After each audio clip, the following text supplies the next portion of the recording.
Hello everyone, সবাইকে আদাব ও নমস্কার। আজকে জয়িতার মম চ্যানেল থেকে খুবই মুখরোচক আরেকটি রেসিপি শেয়ার করতে যাচ্ছি। আর এটা নতুন বলতে কি বলবো, এটা হচ্ছে কাসকি মাছের চচ্চড়ি। তবে আমার ঘরের এই কাসকি মাছের চচ্চড়ি ছোট থেকে বড়রা সবাই পছন্দ করে। আপনার ঘরেও সবাই পছন্দ করবে যদি এই প্রসেসে তৈরি করেন। আমি কিভাবে এই কাসকি মাছের চচ্চড়িটা তৈরি করলাম, পুরো প্রস্তুত প্রণালীটা দেখে নিন। বাজার থেকে টাটকা কাসকি মাছ নিয়ে আসা হয়েছে। কাসকি মাছ কাটতে কিন্তু বটি লাগে না, হাতের সাহায্যে পরিষ্কার করে নিতে হয়। এখানে ছোট ছোট শামুক থাকবে, শামুকগুলো আমি সুন্দর করে বেছে নিয়েছি।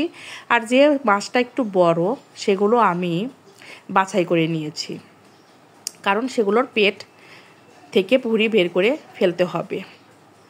আমার বাড়তি মাছ মানে বড় মাছগুলো এইটুকু বের হয়েছে।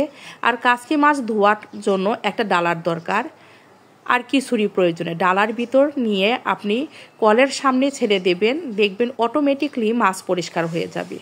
দেখুন, আমার মাছের জলটা পর্যন্ত ঘোলা বের হবে সে পর্যন্ত আমি মাছ ধুয়ে নেব। মাছ ধোয়া আমার হয়ে গেছে। আর এখানে আমি প্রায় এক থালা দেশি পেঁয়াজ কুচি নিয়েছি, আর বেশ ভালো পরিমাণে কাঁচামরিচ কুচি নিয়েছি, আর দুটার মতো ছোট ছোট দেশি আলু কুচি করে নিয়েছি।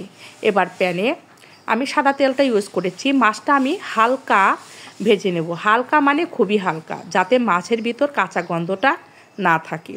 অনেকে মাছের গন্ধটা কিন্তু ওইভাবে কাঁচা মাছের গন্ধটা নিতে পারে না। আমার মাছ কিন্তু একটুকু ভাঙেনি, আপনারা আমি সামনে থেকেই দেখাতে পারি। দেখুন, আমার মাছটা ওই রকমই আছে। প্যানে আমি আরেকটু তেল দিয়ে জিরা ফোড়ন দিয়ে নিলাম। তারপর আমি এখানে আলু, পেঁয়াজ, কাঁচামরিচ কুচি দিয়ে নেব।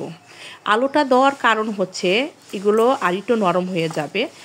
এটা অপশনাল, আপনারা নাও দিতে পারেন, কারণ কাসকি মাছে এক্স্যাক্টলি আলুটা দিলেই হয়, মানে আলুটাও পরিমাণ খুবই অল্প।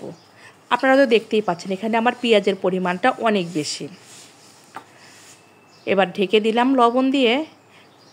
ঢেকে দেওয়ার পর কিন্তু এগুলো নরম হয়ে যাবে।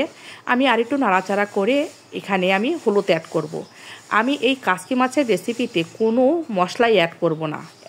আর হলুদটাও আমি খুবই সামান্য ব্যবহার করলাম, কারণ বেশি হলুদ ব্যবহার করলে তরকারির স্বাদটা নষ্ট হয়ে যায়। আমার ভাজা ভাজা হয়ে গেছে, মানে পেঁয়াজটা কষানোই হয়ে গেছে। এখন আমি মাখা মাখা গ্রেভি রাখার জন্য হালকা একটু ঝোল দিলাম, দিয়ে আমি ঢেকে দেব।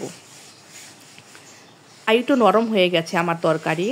এবার আমি ভাজা মাছগুলো দিয়ে দেব, যাতে আমার মাছগুলো এমনভাবে নাড়াচাড়া করব যাতে মাছগুলো আমার ভেঙে না যায়। আপনারাও এইভাবে হালকার উপর দিয়ে নাড়াচাড়া করে নেবেন।